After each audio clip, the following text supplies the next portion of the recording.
자, 시작하겠습니다. 반갑습니다. 반갑습니다. 오늘은 불기 2566년.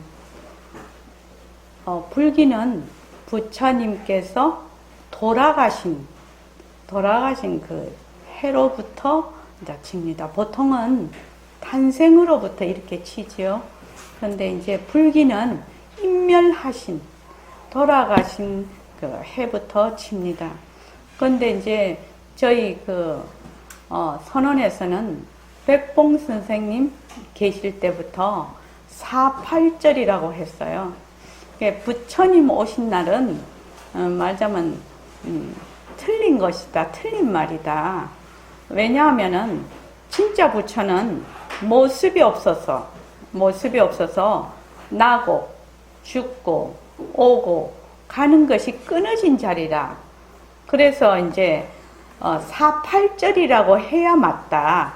그래서 48절 기념일이라고 그렇게 해서 저희들이 쭉 기려왔습니다. 지금 이제 코로나로 많은 사람들이 어려움을 겪고 있고 조금씩 해제 단계에는 있지만 그래도 이제 변이가 지금 계속 발생이 되니까 모두 건강에 조심하시기 바랍니다. 오늘 보내드린 정진 문자에 부처님 노래가 있습니다. 다 같이 그거 한번 읽고 본문을 시작하겠습니다. 이 부처님 노래는 백봉 선생님께서 백봉 선생님의 선시집 벽오동에 운주사에서 낸 우리 벽오동 있죠? 벽오동 페이지 162쪽에 있는 겁니다. 자, 다 찾으셨습니까? 오늘 정진 문자. 자, 다 같이 읽어봅시다. 시작. 무량공덕 다법에 쌓으시와서 연등불전 수기를 받으시오니 삼계도사 크신님 분명할세 태양같은 본래지 밝히시미네 도솔천서 시방계 관찰하시고 인연 깊은 이 땅에 몸을 낮추셔 부처지견 표신 큰 자비오니 모든 중생 받들어 모시옵니다. 본래부터 생멸이 없는 자리라 하늘 위할 내 홀로 높단 말씀은 이 허공을 깨뜨려 밝히시니 나의 법신 뚜렷이 보았나이다. 설산수도 6년에 성도하시고 왕궁복록 모른 척 답을 비시며 팔만법문 설하셔 깨우치시니 생사유의 여임을 알았나이다. 이게 이제 백봉 선생님의 부처님 노래입니다. 벽오동에 실려 있습니다. 여러분들이 벽오동을 이제 한 번씩 이렇게 보시면 좋겠습니다.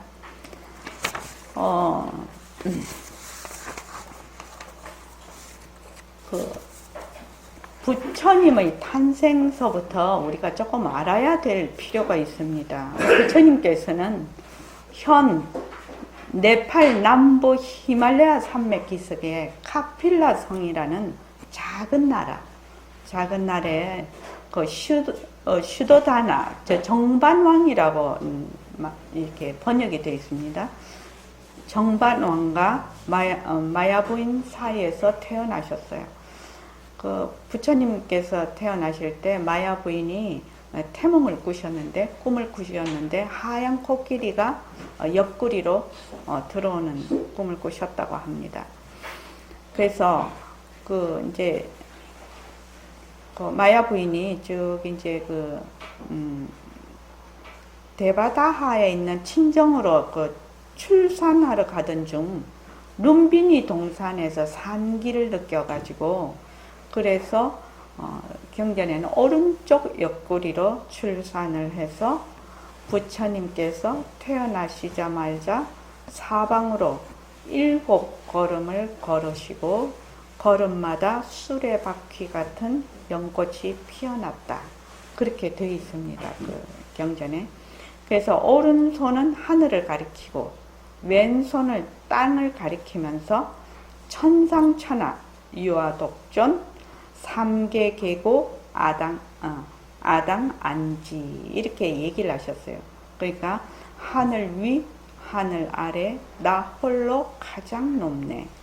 삼계가 다 괴로움이니 내 마땅히 편안케 하리라. 이렇게 이제 말씀을 하셨어요. 그래서 이제 사람들은 천상천하 유아독존이라고 하니까 이제 보통 이제 일반 보통 사람들은 이제 몸뚱이를 보고 자꾸 나라고 하지요. 그러나 부처님의 몸은 뭐라고 했습니까? 부처님의 몸은 법의 몸이거든요. 법신을 부처님의 몸이라고 합니다. 여기서 아라는 것은 빛깔도 소리도 냄새도 없는 법신 자리를 가리키고 있습니다. 그래서 하늘 위 하늘 아래 나 홀로 가장 높네. 삼계가 다 괴로움이니 내 마땅히 편안케 하리라. 삼계가 왜 괴로우냐? 중생들이 사실을 사실대로 알지 못하고 무지에서 헤매니까 다 괴로움이죠. 다 괴로움입니다. 그래서 삼계가 다 괴로움이니 이렇게 하면은 일반 사람들은 아이고 이 세상살이가 얼마나 좋은데 다 괴로움이라냐고 하냐고 그렇게 이제 뭐 허무주의다 이렇게 말을 할 수도 있지만 그 말이 아니고 일체 중생들이 착각으로 인해서 무지로 인해서 사실을 사실대로 보지 못하고 또 사실대로 행하지 못하기 때문에 곳곳마다 행동 하나하나 생각 하나하나가 전부 괴로움이다 이 말입니다. 그래서 그것을 전부 반드시 다 말하자면 중생을 구제하겠다라는 그 괴로움에서 벗어나게 하겠다라는 그런 얘기십니다. 그런데 이제 석가모니 부처님께서 생후 7일째 어머니가 돌아가셨어요. 그래서 이모이신 마파자파티 이모가 양육을 했습니다. 부처님을.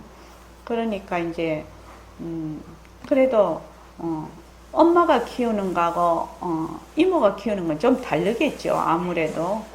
그러니까 알게 모르게 석가모니 부처님이 그 청소년 그 시절에 좀 생에 대한 그러한 그 의문 그런 것들을 늘 가슴에 품고 있지 않았을까. 어머니가 일찍 돌아가셨기 때문에 그런 생각이 듭니다.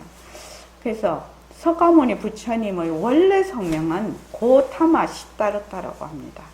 그래서 고타마는 성이고 시타르타는 그 이름의 뜻이 뭐냐면은 소원 성취 또는 모든 소원을 이루게 하는 사람. 시타르타라는 뜻이 그렇습니다. 라훌라는 장애라는 뜻이죠. 부처님이 그 아기를 낳으셨는데 그 라훌라라고 이름을 지었거든요. 근데 라훌라는 그 장애라는 뜻입니다. 그게. 그 다음에 이제 석가모니의 뜻은 석가는 부종명입니다. 그 석가조 부종명인데 그 석가의 부종명이 능하고 어질다 라는 뜻이랍니다. 그 석가라는 뜻이요. 그리고 모니는 성자라는 뜻입니다. 이렇게 석가족의 성자라고 해서 석가모니라고 합니다. 부처님은 이제 80세 열반에 드셨는데 마지막으로 제자들에게 부탁을 하셨어요. 뭐라고 말씀을 하셨냐면 모든 것은 변하고 무너지나니 게으름 없이 정진하라. 나는 방일하지 않았으므로 바른 깨달음을 얻었느니라. 그렇게 말씀을 하셨다고 합니다. 그래서 이제 돌아가시기 전에 안한존자가 이제 4가지를 묻죠. 그게 이제 쭉 이제 경전에 나옵니다. 그거는 이제 시간상 그거는 다음에 또 하기로 하고요. 여기서 이제 48절을 맞이해서 늘 생각하는 것이 있습니다.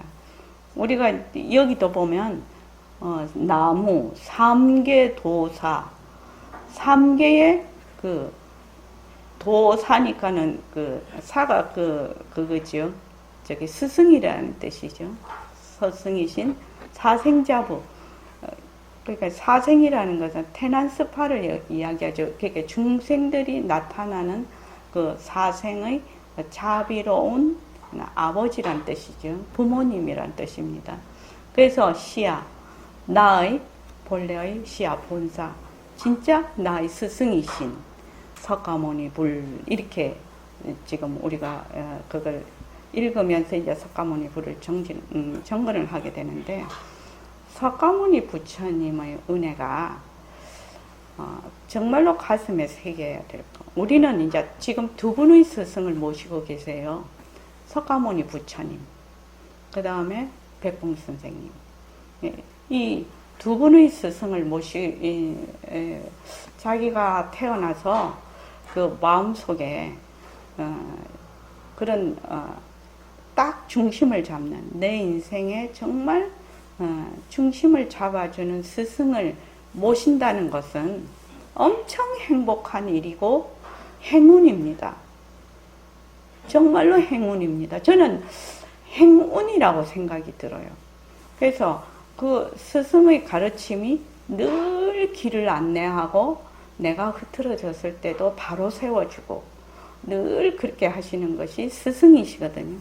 그래서 석가모니 부처님의 은혜를 가만히 생각을 해보면, 석가모니 부처님은 그 아까 룸비니 동산을 지나갈 때 룸비니 동산에서 상기가 있어서 아기를 넣으셨다고 했죠.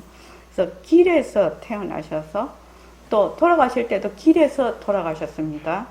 그래서 길에서 나셔서 길에서 돌아가실 때까지 평생을 무지, 그러니까 사실을 사실대로 알지 못하는 거지요.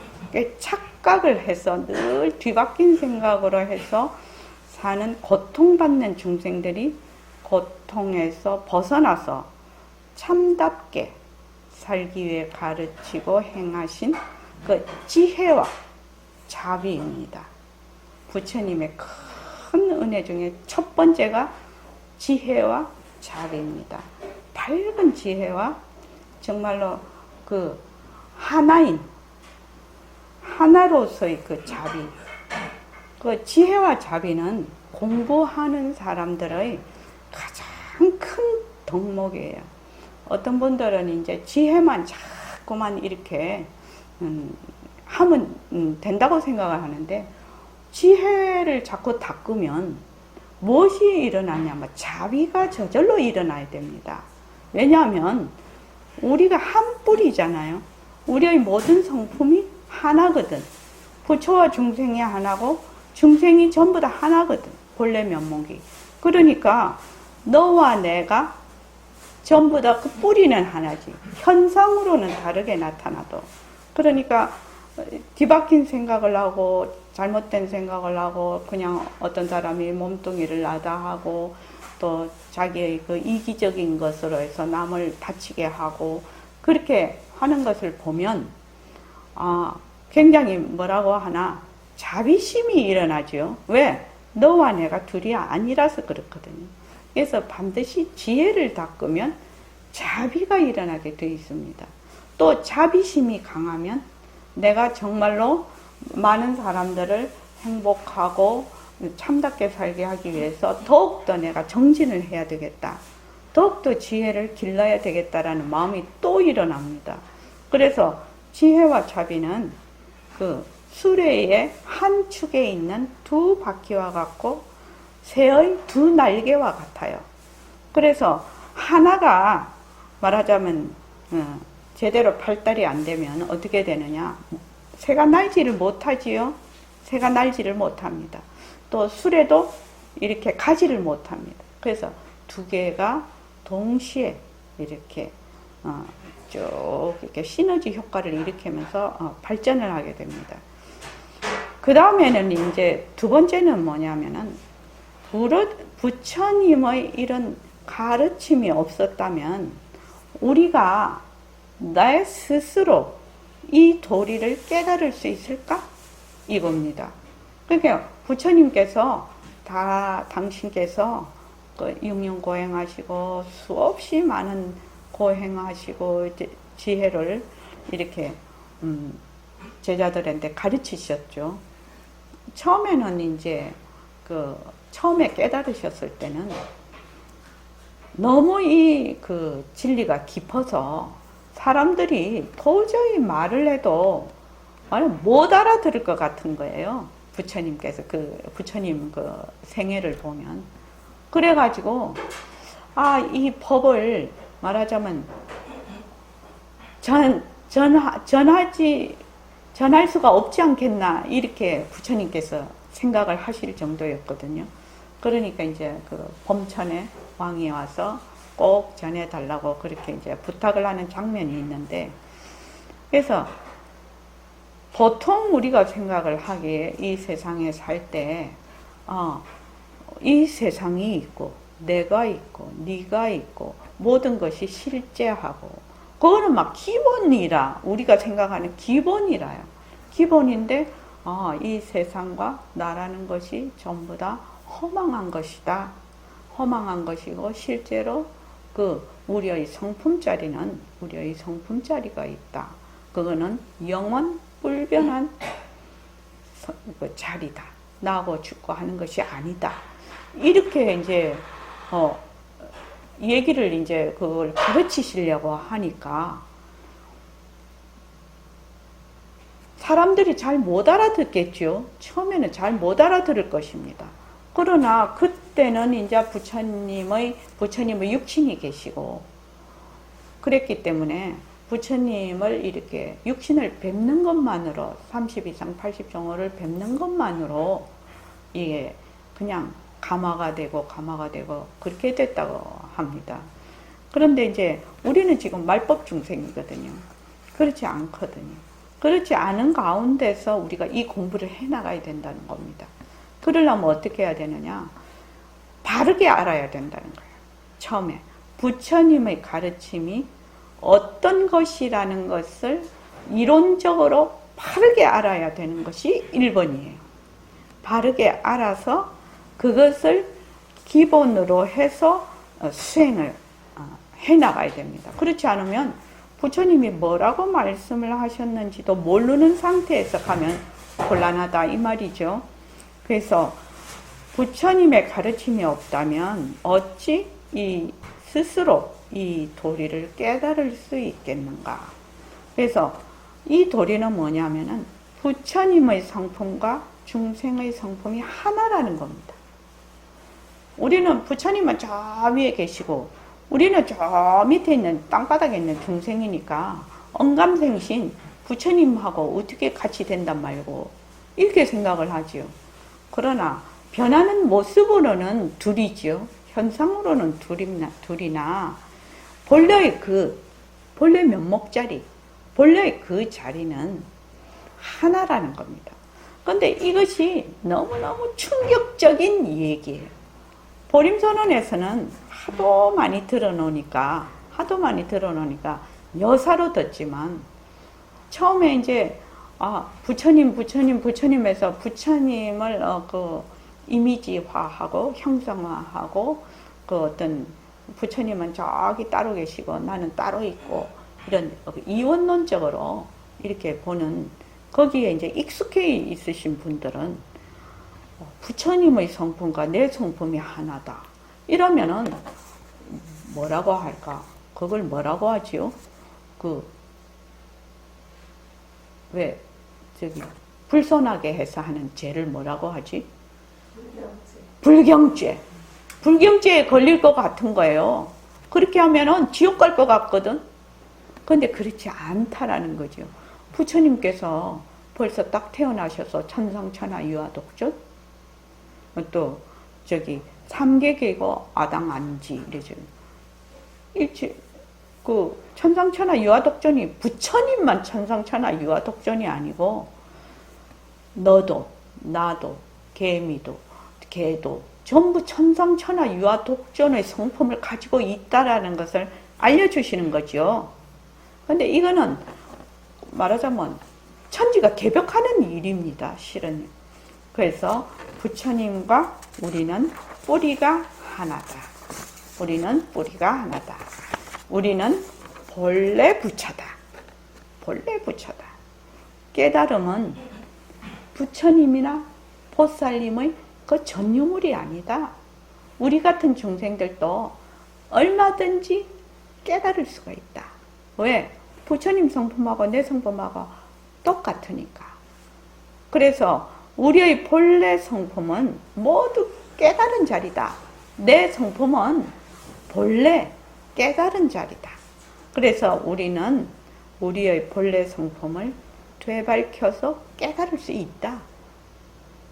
아이고, 내가 중생인데 내가 무슨 수로 깨달아?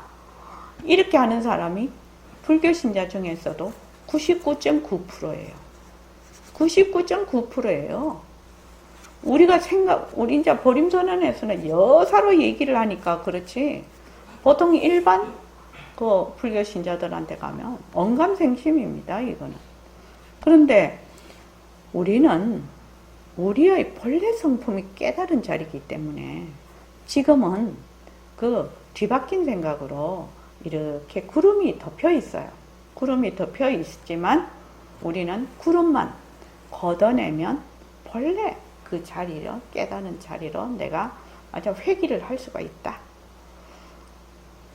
내가 깨닫는 자리가 아니면 내가 깨달을 수가 없다는 겁니다.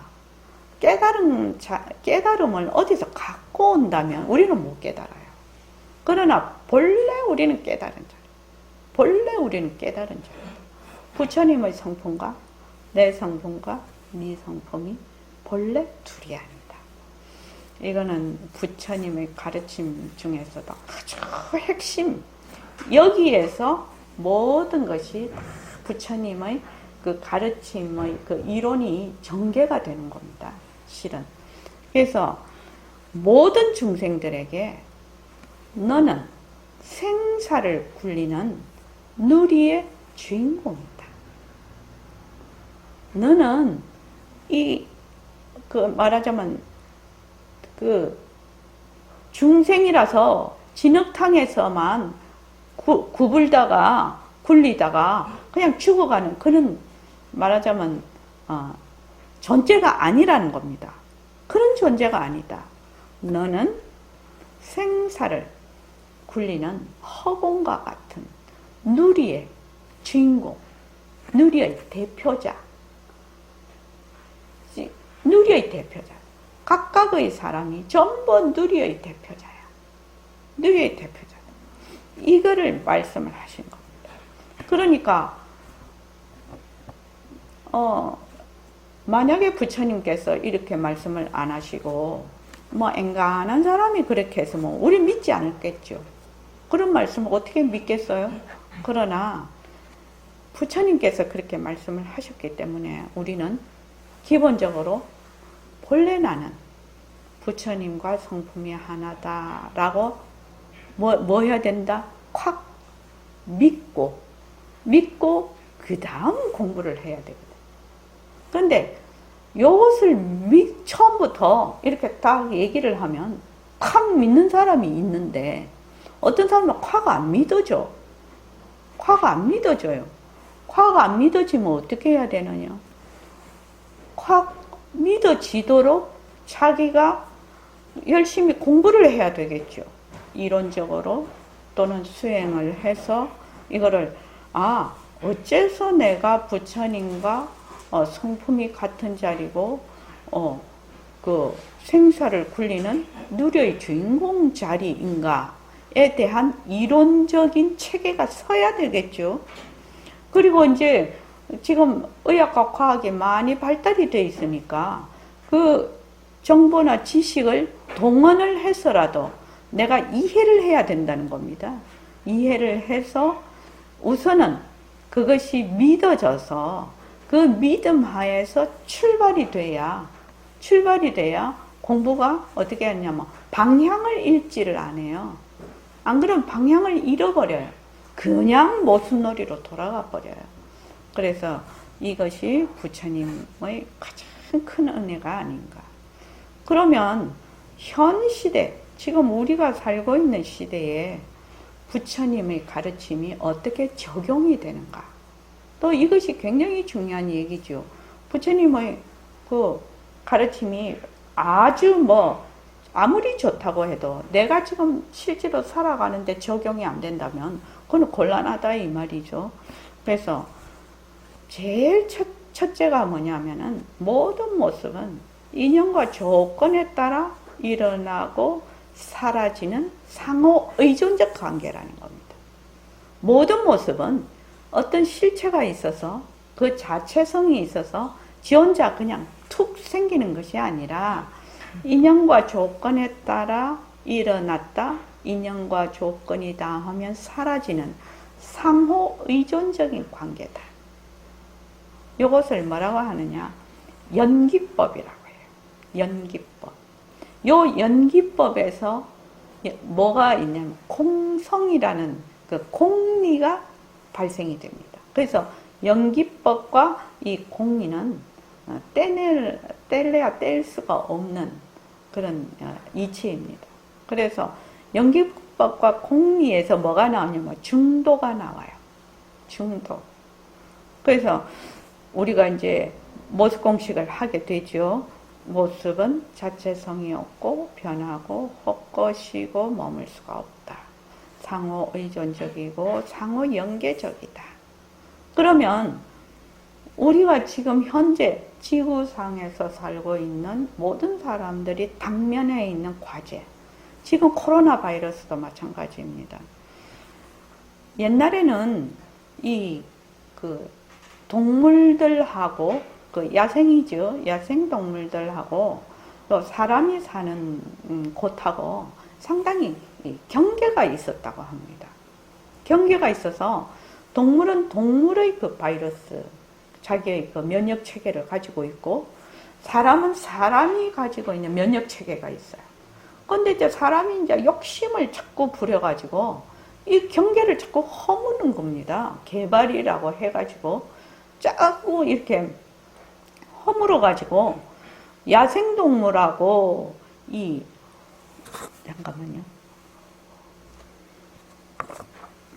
야생동물하고 이 사람들하고 말하자면 섞여버리는 겁니다. 이 생활의 반경이.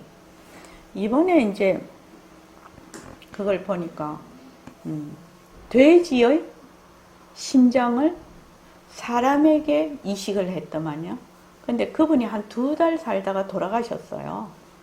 처음에는 아주 성공적이라고 했는데 문제가 지금 어떻게 지금 생겼냐면 돼지 심장을 이식을 했는데 그 돼지 자체에 가지고 있는 그 바이러스가 이 사람 몸에 들어오니까 엄청나게 돼지 바이러스인데 사람 몸에 이 심장이 척 들어왔거든요. 그러니까 이게 막 극대화가 돼버렸다고 합니다. 이 바이러스가. 그래서 이제 앞으로 사람의 그 기관을 사람에게 이식하는 것은 같은 종이니까 괜찮은데 동물의 어떤 장기나 어떤 피부나 이런 것을 사람에게 이식을 했을 때 엄청난 혼란이 올 것이다. 무서운 재앙이 올 것이다. 이렇게 보더라고요. 그러니까 생전 사람으로서는 보도 듣도 못한 바이러스가 사람에게 이제 막 그게 오는 거죠. 그런 것들이. 그래서 그걸 봤는데, 그래서 우리가 지금 개인이 하는 그 행동, 내가 지금 하는 행동, 마음 씀씀이가 전체에게 영향을 미치고 있다는 겁니다. 전체에게. 그러면 그 전체는 다시 개인에게 영향을 미쳐서 이게 상호 의존적이고 상호 연관성으로 막 작용을 한다는 겁니다. 그래서 사람들의 욕심에 의해서 무분별한 소비, 또 편안함, 향락을 추구하며 해서 자연을 훼손하고 기후변화와 생태계를 교란을 시켜버려요. 그러니까 상생하지 않는 행동과 생각은 지금 이미 인류에게 심각한 결과로서 다가오고 있죠.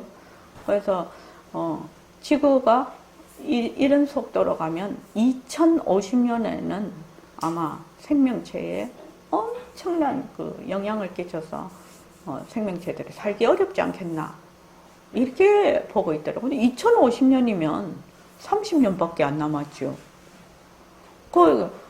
지금 저는 이제 가겠죠.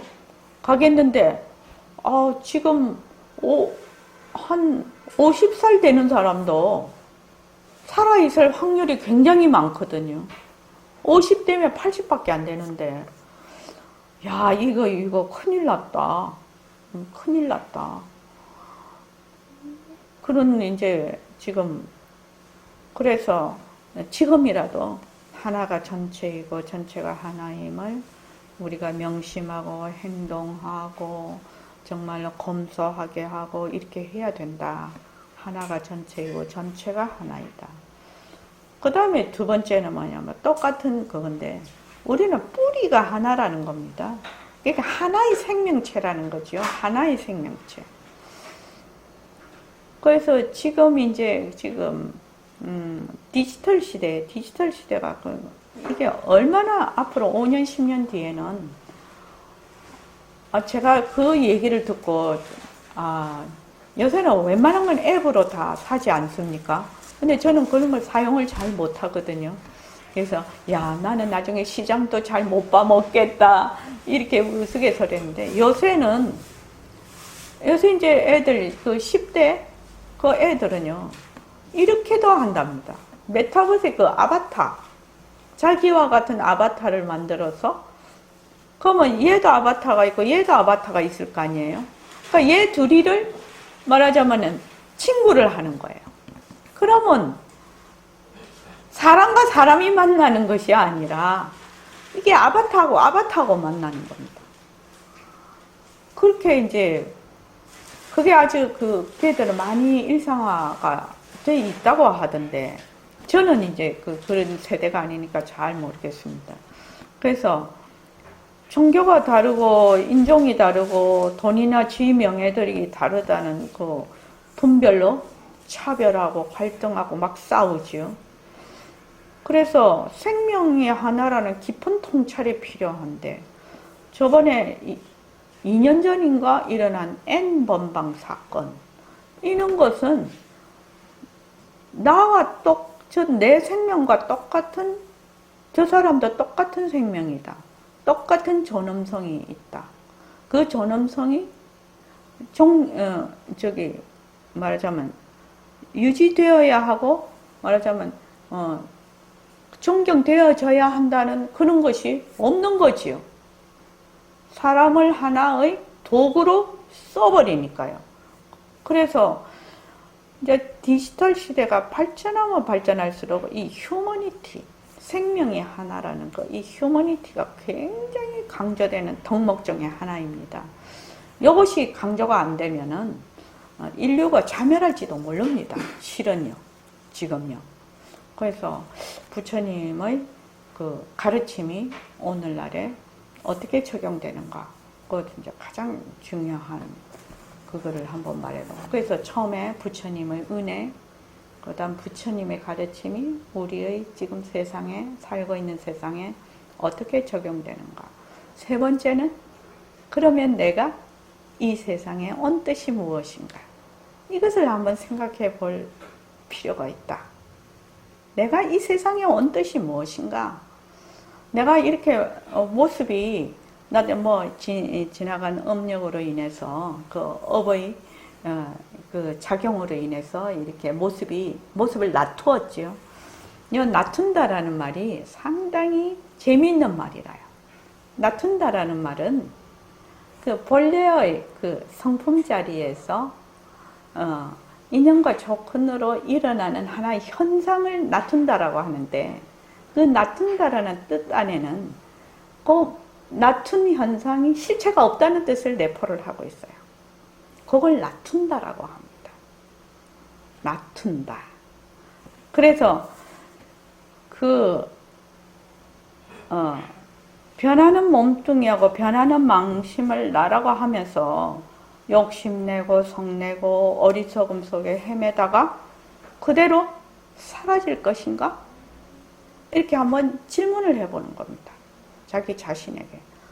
내가 그런 존재인가? 어머니 뱃속에서 어머니의 그 힘으로 10달 정말 뱃속에서 수많은 생명을 먹어야 살지요. 수많은 생명을 먹고 지금도 살아서 내가 죽으면은 그러면은 만약에 그냥 이러고 저러고 그냥 뒤바뀐 생각으로 살다가 욕심 부리고 살다가 죽어버리면 뭐예요? 똥 만드는 기계죠. 똥 만드는 기계예요. 먹고 똥 싸는 기계 아닙니까? 그거 더 이상도 아니고 더 이하도 아니죠. 그래서 똥 만드는 기계로 그냥 살아갈 것인가? 그냥 사라져 버릴 건가? 아니면 사람 몸 받기 어렵고 불법 만나기 어렵고 정법 만나기 어렵고 선지식 만나기는 더욱더 어렵다고 하는데 이 기회를 내가 잡을 건가? 잡지 않을 건가? 그건 본인의 선택이라는 거예요. 본인의 선택. 그래서 꼭 해야 되는 두 가지가 있어요. 내가 이 세상에 온 뜻입니다. 꼭 내가 해야 되는 내 인생에서 정말 남의 생명 먹으면서 유지를 하는 하나는 나의 등불을 밝혀야 돼요. 내 등불을 밝혀야 된다. 내 등불을 밝혀야 돼요. 나의 본래의 영원한 생명자리를 밝혀야 된다. 되밝혀야 된다는 얘기입니다. 나는 죽고 살고 죽고 살고 죽고 살고 하는 이런 존재가 아니라는 겁니다. 나는 영원불변한 영원한 생명이라는 거거든요. 그 생명을 내가 밝혀야 된다는 거야. 뭘로? 지혜로. 지혜의 등불을 밝혀야 된다는 겁니다. 등불을 밝히고 두 번째는 뭐냐? 그 지혜의 등불을 반드시 다른 사람에게도 붙여줘서 다른 사람도 다 같이 건강하고 또 따뜻하고 자유로운 삶을 살 수 있도록 해야 되는 겁니다. 그러니까 근데 그럴 수가 없어요. 이 공부를 하면 아이고 내만 뭐 공부 잘해서 어쩌고 이거는 뭐야 아상이 탱천한 것이죠. 이 공부를 자꾸 하면 아상이 자꾸 사라지면 모두라는 하나라는 그 뜻이 강해지는데 하나라는 뜻이 강해져. 일체 일어난 현상은 전부 가짜라는 걸 우리가 알고 있거든. 그러니까 나의 등불을 밝히고 다른 사람의 등불을 밝혀서 다 함께 건강하고 따뜻하고 자유로운 삶을 살게 하리라. 그래서 우리가 연등을 밝히는 거거든요. 연등은 지혜의 등불이에요. 그렇게 영원한 생명의 등불이에요. 그래서 이제 우리 삼본에도 참 도심 포교가 어렵거든요. 실은요. 그게 이제 굉장히 스님이 열심히 하시는데. 이제 플래카드가 크게 붙었어. 전부 다 연등을 답시다. 연등을 다 답시다 했는데 그 앞에 말이 뭐냐면 복을 받을 수 있도록 연등을 밝힙시다. 뭐 이런 어구예요. 어구라. 그렇죠. 연등을 밝히면 복을 안 밝히는 사람보다야 낫겠지. 그지요. 근데 요 연등이라는 그 뜻, 지혜의 등불이고 영원한 생명의 등불이거든요. 영원한 생명을 뜻해요. 이 등이. 그래서 우리는 지금 등이 이렇게 두 개만 딱 있는데 하나는 우리 보림소는 백만자승등을 밝힙시다 하는 등이고 요 하나는 그냥 우리 선원에서 지금 공부하고 계시는 모든 분들 다 이제 이렇게 여기다가 올려놨는데 내가 등불을 밝히겠다 이렇게 마음을 먹으면 여기에 올리나 안 올리나 이미 성품자리가 아는 거죠. 아는 겁니다. 실은. 그래서 저희들이 이제 그 쭉 지금 연등 4.8절에는 이제 연등 보시금을 받으면 반드시 거기 일부는 이제 보시를 합니다.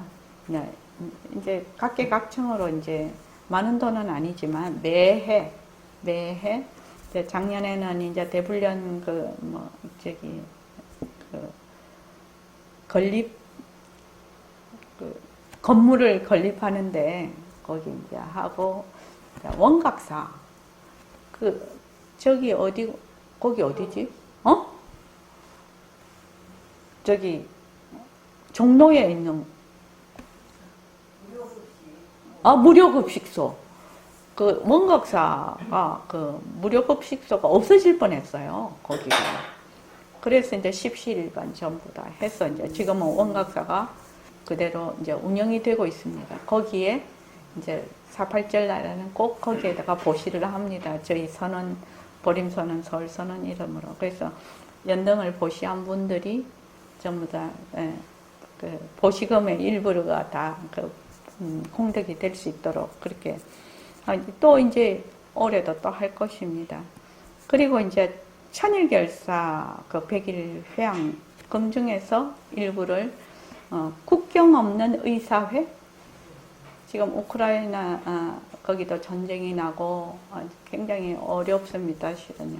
그래서 국경 없는 의사회에 보시를 했습니다. 그래서 이제 천일결사 100일, 200일, 300일 때도 조금 많은 돈은 아니더라도 조금 하고 4.8절 이렇게 보시를 하시는 금액은 반드시 다시 재보시를 할 수 있도록 그렇게 하고 있습니다. 자, 지금 그러니까 오늘이 2566년 제가 지금 10년 차 우리 선언인데 매해마다 이거는 꼭 합니다. 4.8절에 이번 4.8절에 반드시 결정을 하자. 반드시 결정을. 나는 부처다. 나는 허공으로서의 나다. 그래서 삼창을 합니다. 자, 나는 부처다. 그거 삼창하고 나는 허공으로서의 나다. 삼창 다 같이 해봅시다. 자, 시작. 나는 부처다. 나는 부처다. 나는 부처다. 나는 허공으로서의 나다. 나는 허공으로서의 나다. 나는 허공으로서의 나다. 네. 나는 부처다. 나는 허공으로서의 나다. 그렇기 때문에 우리는 이미 깨달아 있는 상태입니다. 이미 깨달아 있는 상태인데 단지 어두운 구름이 지금 무지의 구름이 덮여 있을 뿐입니다. 구름만 이렇게 걷어내면 됩니다. 그것만 걷어내면 됩니다. 그러니까 여러분들이 어떤 식으로 내가 공부를 해야 될지 여기서 방법이 나오죠. 뭔만? 분별심만 내려놓으면 된다는 얘기죠. 분별만 내려놓으면 된다. 그러면 본래 청정하고 영지한 그런 나의 자성을 되찾을 수 있다. 그래서 이거는 어떻게 해야 되냐면 딱 믿고 자신을 가져야 돼요. 그게 1번이에요. 나는 본래 부처다. 나는 본래 부처기 때문에 부처가 될 수가 있는 거지. 내가 본래 중생이면 절대 부처 안 됩니다. 그래서 딱 자신을 가지시기 바랍니다. 오늘 너무너무 고맙고요. 이렇게 또 4.8절을 맞이하니까 정말 기쁩니다. 자, 오늘 이만하겠습니다. 고맙습니다. 감사합니다.